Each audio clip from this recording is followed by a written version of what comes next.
Thank you for tuning in to Exeter TV. Exeter TV is the town's public and government access channels, available on Comcast Channels 6 and 22. Channel 6 is your channel. If you have an idea for a program, want to host your own talk show, or submit a film, we're here to get your content on television. On Channel 22, we bring you live and replay coverage of government meetings and other town updates. A third channel, Blue Hawk Media, is operated by SAU 16 and can be found on Channel 8, with all your school sports, events, and meetings. You can watch Exeter TV online at exeternh.tv, Apple TV, and on Roku. Find us on social media for extra content. Subscribe to our YouTube channel and hit the bell to get notified about live streams and new content. Tune in to our platforms every other Friday to watch the Exeter Biweekly Report with recaps of recent events, updates from town departments, and messages from nonprofits in your area. If you head to our website, exeternh.tv, we invite you to sign up to our newsletter to receive monthly updates about new content, upcoming meetings, and more. We'd like to thank you for taking the time to watch Exeter TV and hope that you tune in to our other content as well.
welcome to our January Conservation Commission. I see we do have some Zoom. Nancy, can you hear us? I can. Hello. Hello. Yep. Please join us over here. Valerie, thank you. Coming to the adult table. Okay, so we don't have Don or Bill on. They may join, but we can get started. I'm Andrew Koff. I'm the chair of the Conservation Commission, and we can... Valerie, do you want to introduce yourself? Sure. I'm Valerie Fanger. Kyle Welch. Connor Madison. Trevor Matera. Keith Whitehouse. Dave Short. And I'm Kristen Murphy, Conservation and Sustainability Planner for the town. And Nancy Belanger, select board rep, and I'm not able to be there this evening, and there's no one in the room with me. Thank you. Okay. Don't see any public here for comment, so we have a pretty light agenda, so hopefully this will be a short meeting. We can all get back out into the rain that's overtaken our beautiful snowpack. That's mine. So our first action item is... And Michelle joined us for the... Oh, and Michelle. Welcome, Michelle Crepeau. Okay.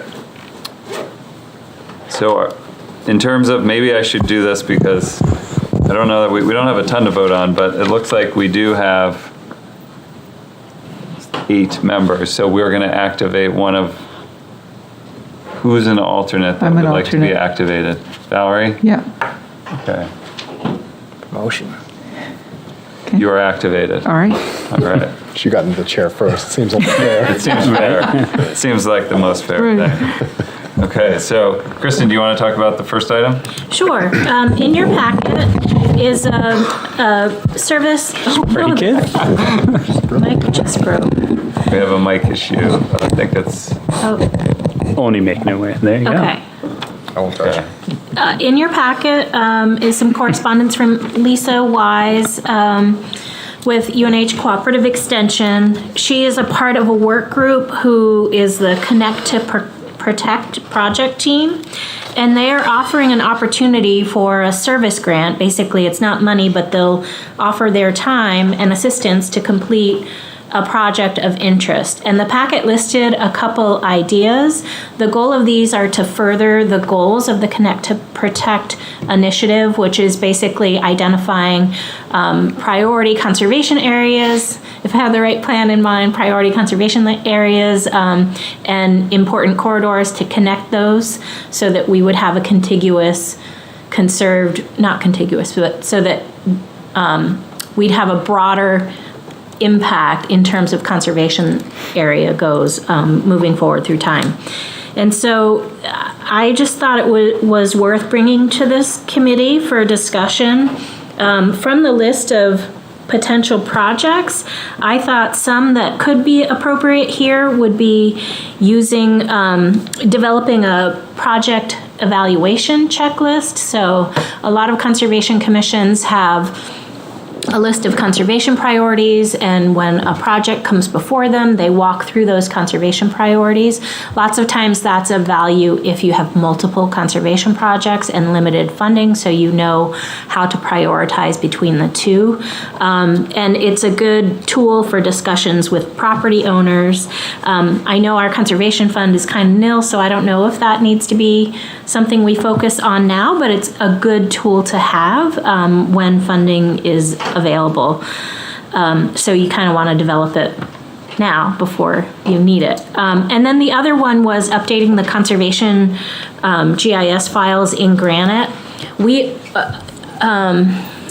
I thought that we were up to date a couple years ago, but I've looked again recently, and there are quite a few that are missing. So, so they would provide help to do that. The commitment from the town and members of the commission, this would be a subcommittee if we wanted to move that forward. Would be just a few meetings over a 4-month period, I think is what they said. 2 to 4 meetings. Over a 3 to 4 month window of time, and that window of time in 2024 currently is flexible depending on the applications that they get. They'll use that to identify some sort of approach. If this is something that you're interested in doing, it's a pretty simple application, and it's due Friday, February 3rd, and I'd be happy to put the application together on your behalf.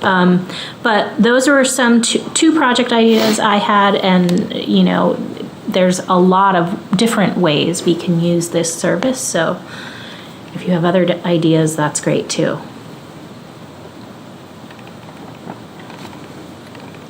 I like the GIS. Yeah. Be nice to have that up to date. Okay. What's out of date on that? Sorry. So we have several parcels, Riverwoods, it was almost like 2019-ish timeframe, maybe 2018. Riverwoods isn't on there. This is the conservation Brickyard. land, statewide conservation land coverage. The last comprehensive update to that was like 2017, so I wouldn't be surprised if the Yeah. last few years haven't been on there. And the beauty of having that updated is, one, the public has access to our current list of our conservation lands, but a lot of other data portals use that. So for example, the coastal viewer, you can pull up the conservation land layer, and having an accurate, way to look at projects is a really good thing to have. So I think it's something that would not only just benefit our community so that we'd have an up-to-date shapefile, but it's something that having that in Granite is important. And it's something we should regularly be doing anyway. I agree. That seems like a really tangible project for this. Great. Yeah, I'm supportive. So there's no cost. We just apply and they choose to work with us to. Yep. So there'd be some meeting time, but it's not a major commitment from our side. Right, a couple key meetings to really kind of refine the project scope, and then probably one or two afterwards to take a look at a draft and a final product is what my guess would be, but something along those lines. Yeah, and if we're actually looking at this updated GIS layer too, the lift might be pretty light, especially if we've been pretty up to date, except for the last few years. I mean, it might be Yeah, that's a quick. not a big update. thing. And I know the lands protection, like that kind of community, conservation community that works in this region is really looking to push for a more comprehensive update in the near future. So again, that sort of gets us ahead of the ball. And then sort of like in the back of my mind, we do have a natural resource inventory for the town of Exeter. It's from 2012 though, and so it that could be something that could take some revisiting in the near future, and this would put us in a good position to be poised and ready to move that forward as well.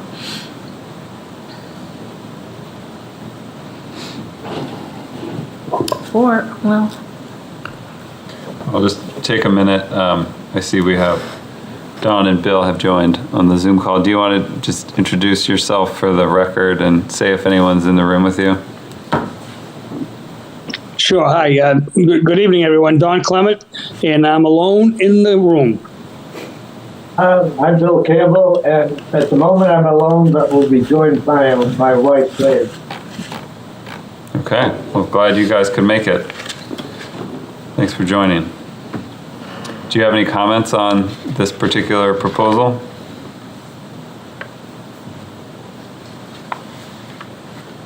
Not yet. I'm still trying to figure out how to get my down right here. Okay.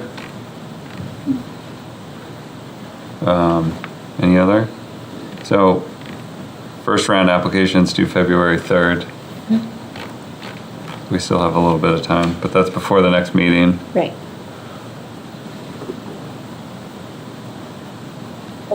So let's authorize Kristen to put in the application.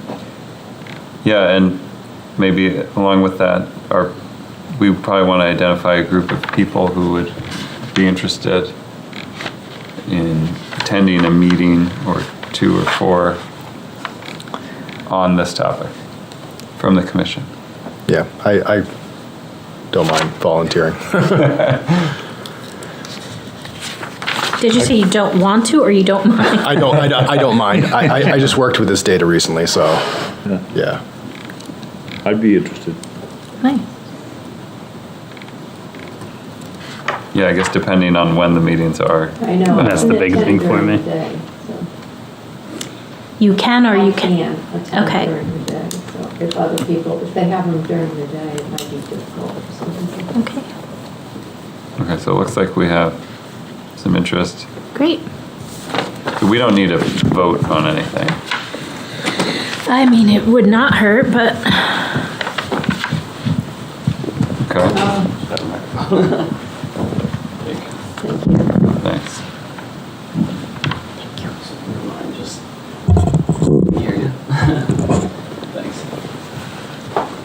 Okay, so we can do a motion. I guess I'll motion that we apply to this Connect to Protect program. Second. Okay. Any other comments? Okay, all those in favor say aye. Aye. All those opposed? None. Motion passes 7-0. Okay. Well, that'd be a good opportunity. Is Pete Steckler involved? yep. Okay, Yeah, I so just the saw that project name. team it's a great group of folks. We've worked with all of them, in fact. Lisa Wise, Emma Tutine, Abigail Lyon, Lynn Vaccaro, and Pete Steckler. Wow. Yeah, heavy hitters, so it's great. Lots of great knowledge there. Yeah. That's great.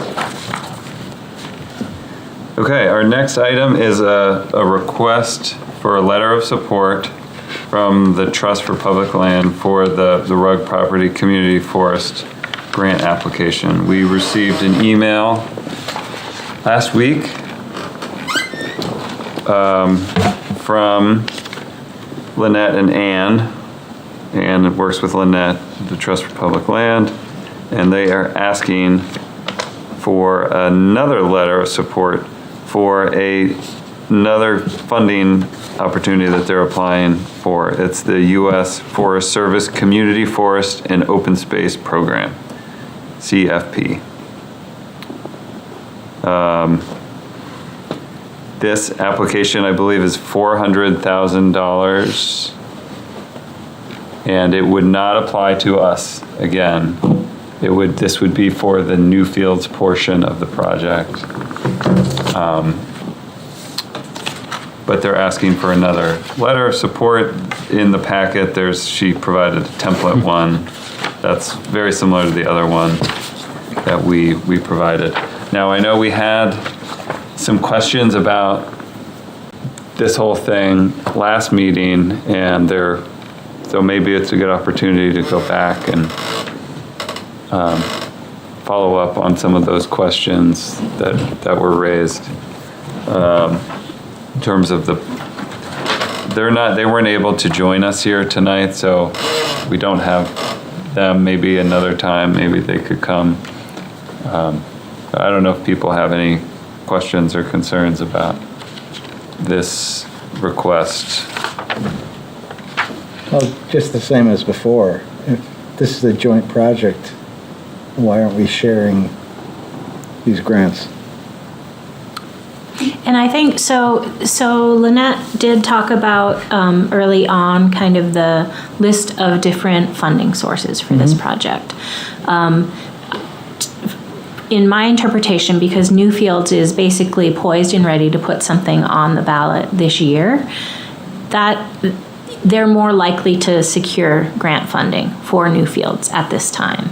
When we applied for the Drinking Water Trust Fund grant, and actually for Newfields, they applied for the LCHIP grant. They were told explicitly that, they really want to see communities demonstrate a commitment for funding in some way. And so we're just not there yet. But They're in the future, they're willing to make an equal effort on Yeah. Exeter's part? Yeah. As they've done? For the community forest, yep. And they wouldn't all be the same grant applications.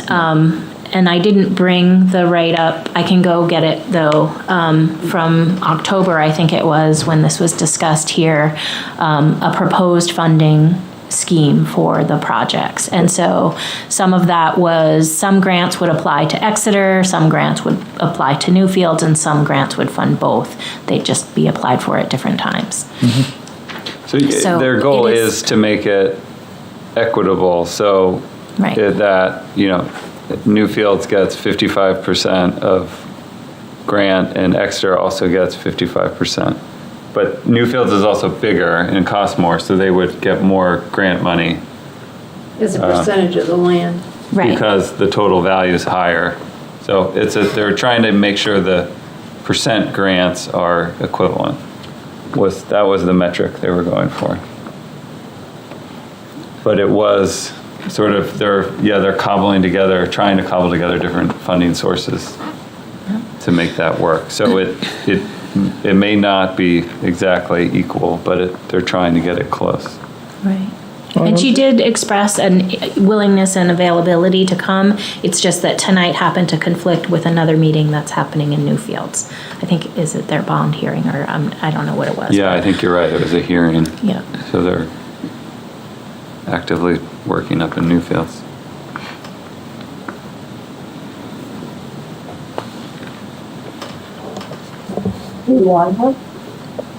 Yes. Yeah, no, I'm going to give it to you. So the community forest approach is something that would be new to our community. Your packet did include information that provides an overview of that sort of program. Essentially, it's the property owner. So for Exeter would become the ultimate property owner of this land. The property owners would have the final say for what happens to the land, but a management plan would be developed with involvement of the community. So it would have a variety of land users, it would have participants, from the hikers and bikers, residents in town, et cetera, to develop a community management plan. And then she had identified potential for kind of solidifying some sort of formal agreement with organizations like Fort Rock Riders, who do some of the trail maintenance, out there.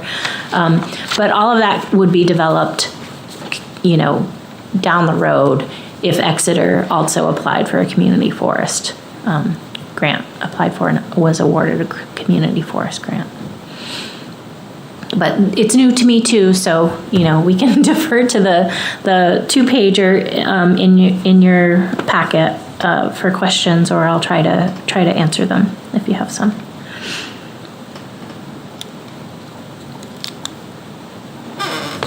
Question, I just want to confirm.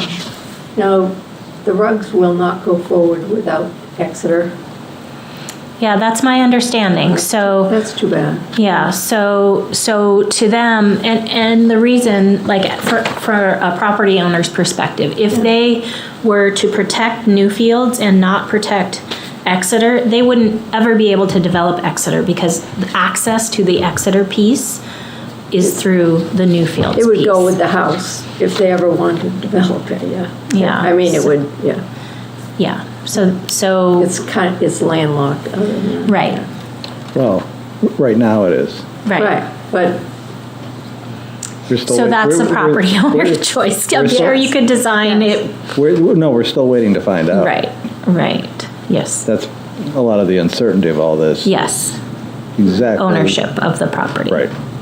This is true. Yeah. And that's supposed to have, has there been any updates on the legal review or? Yeah, so just to, I don't know that people watch this, but if people are watching, there is some question about property ownership, and it involves a portion of the property that is identified in the town of Exeter. The Ruggs claim ownership to it, and the town of Exeter also claims ownership. That information, the Ruggs hired Don Wilson and Bruce Gammon to put together a survey report. It's not a title report, but it's a survey assessment or evaluation, survey study or something like deed study, I think is what it's called. And they presented that to the town. It is very complicated. It involves, conveyances, from the early 1900s to today, or to as recent as the Buxton piece that transferred last year.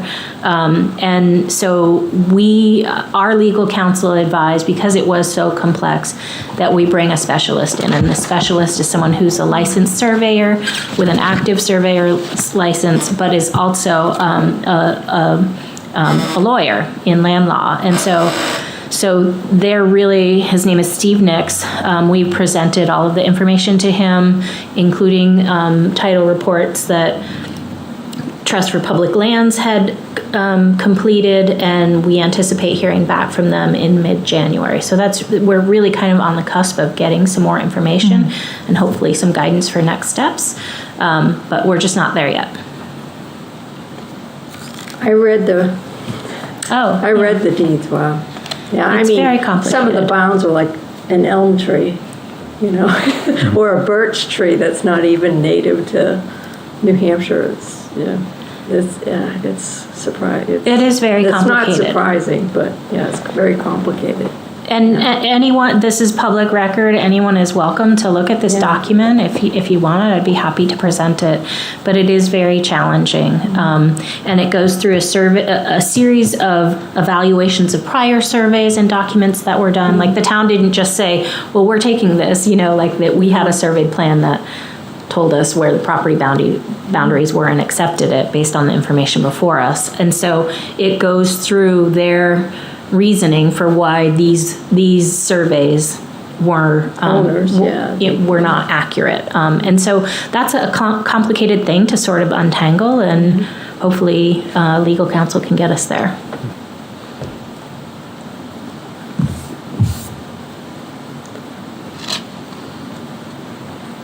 Okay, so that's a tangent from the letter of support, but So I would make a motion to authorize Drew to sign this letter of support for the grant application for the Newfields Exeter Community Forest Project.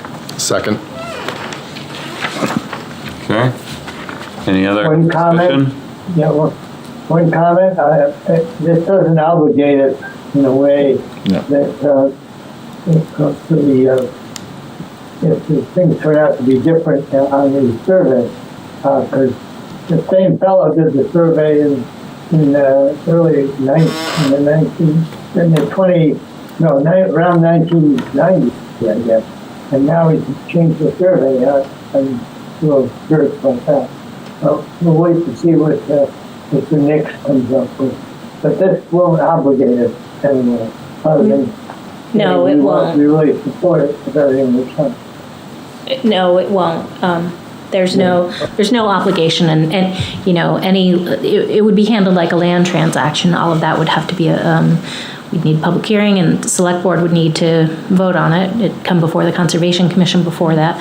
But what Bill is bringing up is Don Wilson, who is the surveyor who did the latest report, was also hired by the Conservation Commission, and he's one of the survey reports that are now called into question. So it's, again, I'll just say it's complicated. It's the most complicated thing I've ever seen in terms of deeds. It is. Okay, good point, Bill, thanks. Okay, so that would not obligate us. Okay, any other comments before we vote? Okay, all those in favor? Aye. Those opposed? None. The motion passes 7-0.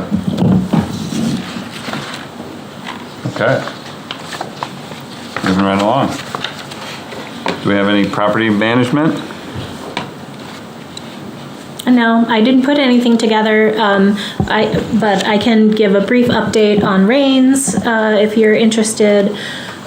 We did extend the contract with Stephen Bedard for another full year. I'm still waiting to hear from LCHIP for approval to extend it, but I was assured, there's no issue with it because we're still within it's not complicated for them yet to extend it stage of the project.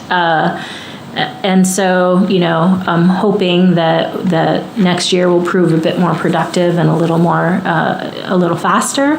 And then the other grant that I applied for, we should hear back in February. I think the mid or late February, the hometown grant. Because we're extending Steve Bedard's contract for a full year rather than just 6 months or something. I did have a conversation with him about the potential for having two separate contractors working on site, and I wasn't comfortable, pushing this contract extension if that would be a problem, and he was completely on board with that, and it's a non-issue. So, it might take a little extra coordinating, but ideally they're working on different parts of the barn at the same time. So, how can they get in each other's way? Okay, that's a good update. And is he taking a break for winter? No, he's out there, kind of opportunistically. Yeah. I saw him there last week. Yep. Yeah, right now, the west entrance needs to be plowed out, which, our crews are so strapped. Yeah. So they just haven't been able to get it, so I don't anticipate him having access for at least a few more days, unless this rain washes everything away, which might, I don't know. So we'll see. Are they still working out at Rains? Yeah. The electrical? Yeah, they're actually working more on the west side, but getting closer to Rains actively. Like I saw them plow the access in off of Newfields Road. Okay. Well, West of didn't Newfields they pull up the temporary road bed Oh, I didn't think so. on the Rains property? Huh. Well, I the didn't. fencing's gone. Could be. Yeah, I didn't notice that. That must have been recent because it was there at least last week. Beginning of the week it was. Okay. Maybe Okay. did they pull it before the snow? Oh. Maybe, which is great. Because they pulled up a bunch in Stratham. You're right, because people were sledding. You're right. And they pulled up a bunch in Stratham too. Okay. I had that was partly my idea. I was like, should we go there for sledding? Can we sled there? Yeah. But we didn't make it there on Sunday, but You're right. It didn't click, but you're right. That's great. That's great, in my opinion, for us, for winter events and public use of the property this winter. That's a really popular spot, so that's great news, I think. yeah, that is. Okay, so there's still is the trails no longer closed though? They're done. I've not gotten official word that they've. I don't think so. I think they're still closed. Trails are still closed. Do you mean the Oakland's trails? Yeah. Yeah, like off Watson. Those are, well, I mean, they still have their signs in the parking lot and everything. Okay. And they were actively working, I think, the last time I checked last week, and there were still some poles that hadn't been done, so like they have the trucks in there and. Yeah. Okay. Any other trail-related things? I did. There was a call. Sorry, more and more keeps coming to my head. There was a call about the Oakland's trailhead. I've had several calls about this. There's a dead deer just off of the parking lot area. I reached out to Fish and Game twice, and I thought that it was being addressed. I haven't bet. Most of the phone calls, I think all of the phone calls were either last week or during the weekend. So I don't know. Maybe it's been addressed, but. Well, it's people probably were covered right now, right? Right. People were concerned about their dogs would find it, and they were getting into it, and so. But we're aware of it. I contacted Fish and Game. Hopefully, it'll be resolved, or one way or another. Coyotes. Right. Or food for someone. A lot of them. It should be interesting with all this rain. Hopefully people avoid the trip You know who's doing it? for at least a few days I like it. as Yeah. things Yeah, me too. settle Yeah. back to normal. Whatever that is. Looks, Any other trail things? that's a word. Okay, we have a February full moon snowshoe, 228, or 224 is the full moon. So that's the start of school vacation week. So I think we should do it that weekend before. It won't be a full moon, but we So could like do it 17th, during the 18th. week, midweek, I don't know. Any thoughts on that? So is the thought still at the country club? Country club, yeah.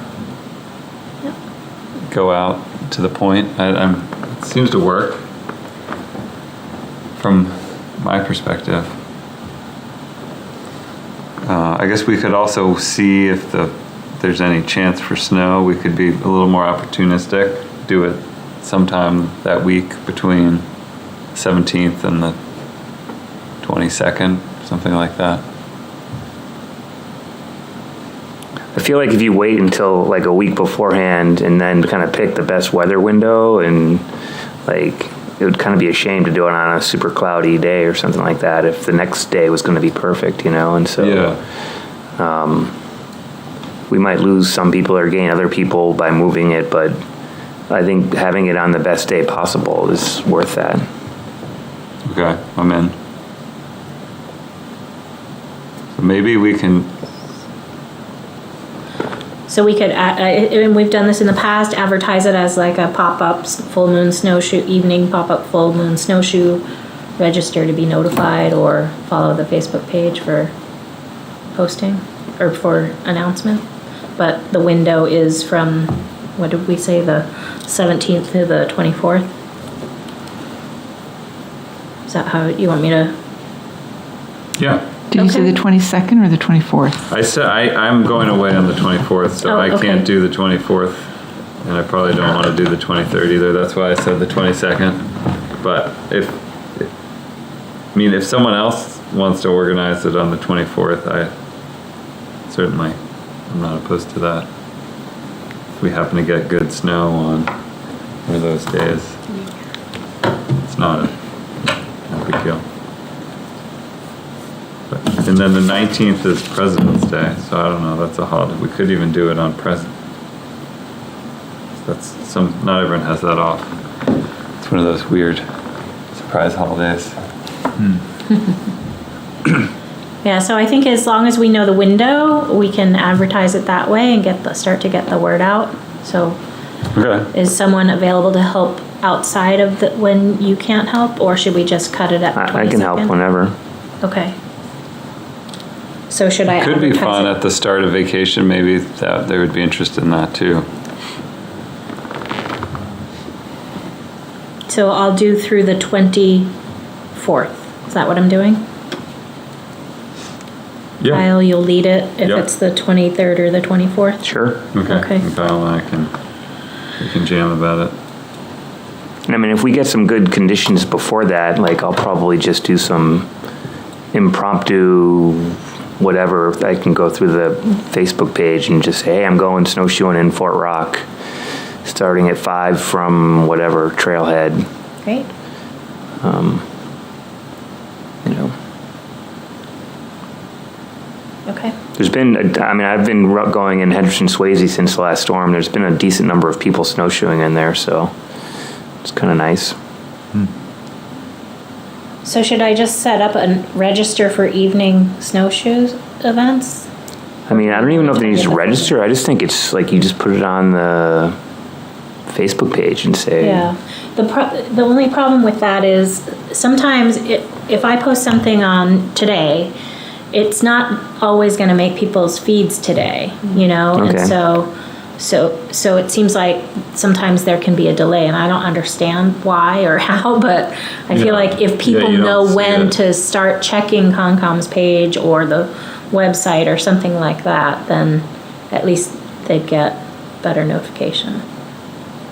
I mean, is there like an email list or something that we could, like a Google group or something like that, just to? We have the Friends of Rains Barn list, which has, I don't know, maybe 25 or so people. Yeah, do we want to figure out a better way to communicate with our group?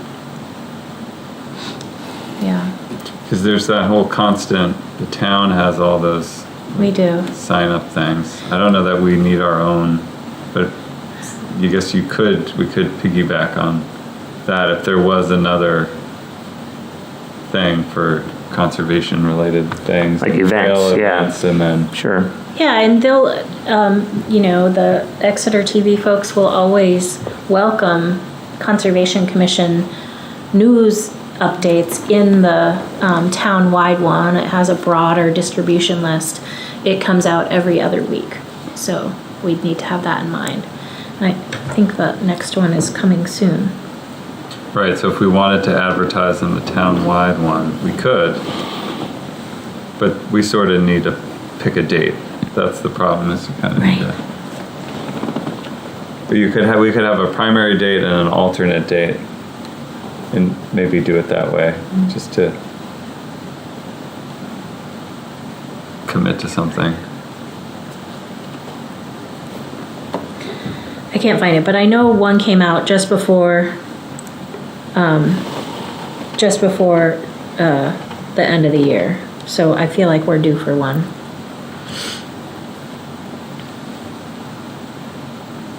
Okay, so there's still, 4 weeks, so we have plenty of time to get ahead of that.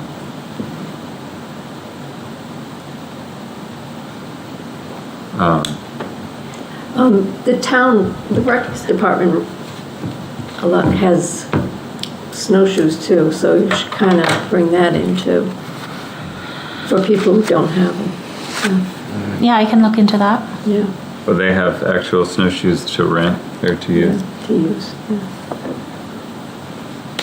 Yeah, we haven't coordinated with them on, that would be interesting. Not for the nighttime one. Yeah, we've done daytime You've snowshoes. done daytime ones, yeah. Yep. I mean, they What may if not we allow. could borrow a few snowshoes and then people could just show up and, That's what I was thinking, you could always say. Nancy has a question. No, I'm sorry, I just wanted to let Kristen know the last update or the bi-weekly report I have was from December 26th, and it was for week ending the 22nd. Thank she's underwater for some reason. I don't know why your mic was being funny there, Nancy. Yeah. It's not my mic, it's my voice. I don't have much of one.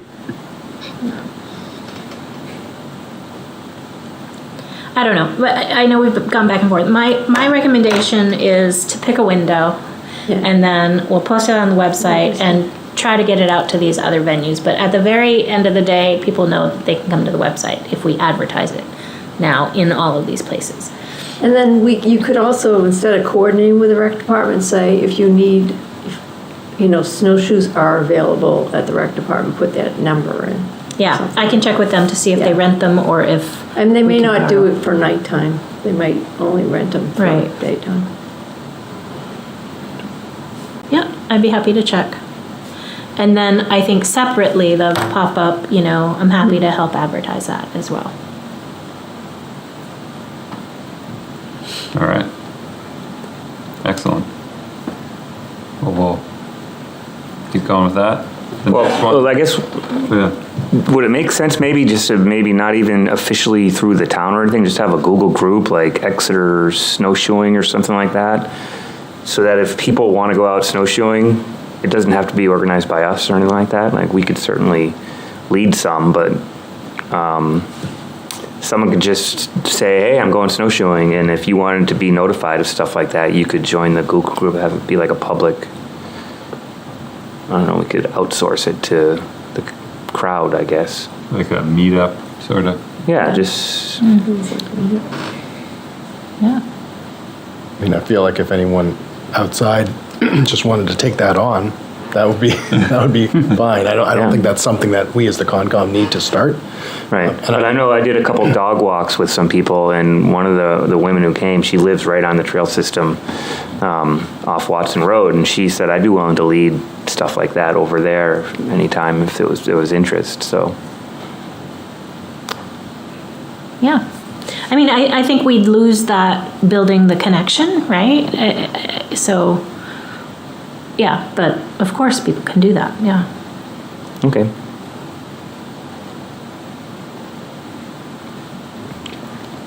Okay, then you were also working on Herd Bird? Well, we haven't had a lot of people posting their results yet. I just posted yesterday another kind of thing, notifying people of it to the town website, and a lot of people liked my post, but nobody has yet added to the Conservation Commission Facebook page post. And the good news is I've been doing it a little bit as I go, and so I'm already at 13. So you're gonna win. We've surpassed the 11 estimate, and I don't have any ducks or anything yet, so I think there's still room for more.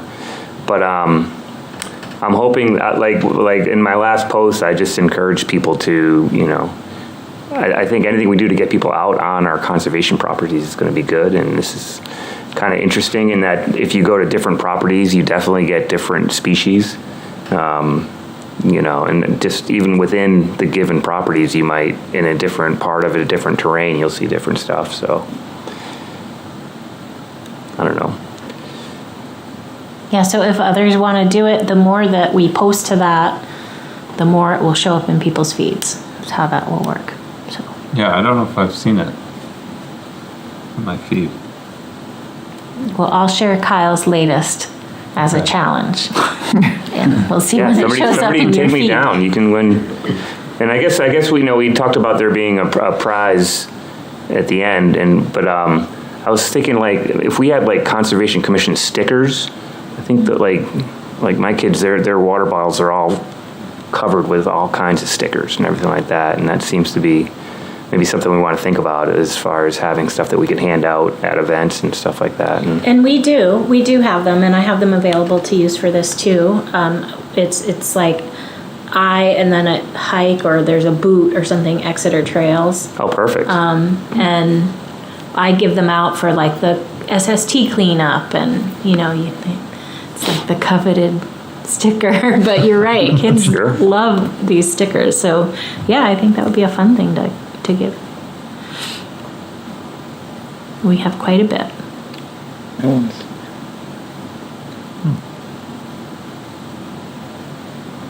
We also do alewife stickers. I think Yeah. Sarah did some. All right, well, that's awesome. Any other events or reports about anything?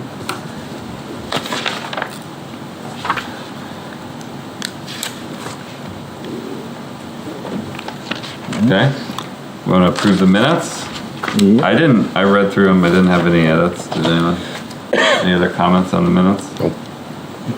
Okay, I'll motion that we approve them as written. Second. Okay, all those in favor, say aye. Aye. Aye. All those opposed? The motion passes 7-0. And anything else? Last call. Two things. Oh, sorry. Under other committee reports, just a heads up, the River Study Committee, the Pickpocket Dam Feasibility Study draft presentation will be February 27th over at City Hall. I think it starts at 6:30. So that's where they'll go over it'll be the first public presentation of the feasibility study. And then one other thing I was going to bring up under correspondence is we did receive a permit by notification for work to the Linden Street bridge over the Exeter River. So I have that here if you're interested to take a look at it.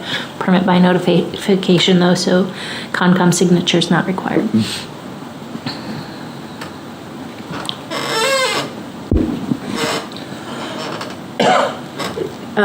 Just Is that location just after the Y? The next bridge. The next Yeah. bridge, okay. Yep, on the Exeter River. Some people call it Second Bridge. Second bridge. Yep.